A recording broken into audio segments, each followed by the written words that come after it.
ఇప్పుడు కొన్ని express update వార్తలు.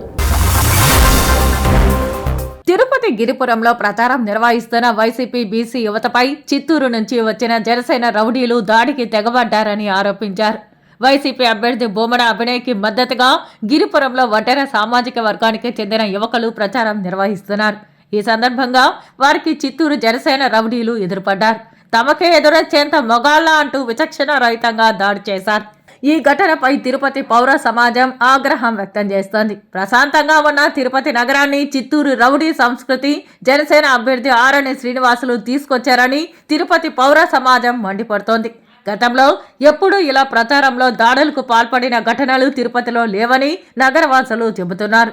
ఆరణి శ్రీనివాసులు తనతో పాటు చిత్తూరు నుంచి రౌడీయిజాన్ని దిగుమతి చేసుకున్నారని, ఎన్నికల్లో తన ప్రతాపాన్ని బీసీ, ఎస్సీ, ఎస్టీ మైనారిటీలతో పాటు ప్రతి ఒక్కరిపై ప్రదర్శిస్తున్నారని నగరవాసులు ఆగ్రహం వ్యక్తం చేస్తున్నారు. తిరుపతిలో రౌడీలకు, గూండాలకు చోటు లేదని, ఆ విషయాన్ని ఎన్నికల్లో ఓటు ద్వారా నగరవాసులు నిరూపిస్తారని స్థానిక వైసీపీ నాయకులు హెచ్చరిస్తున్నారు.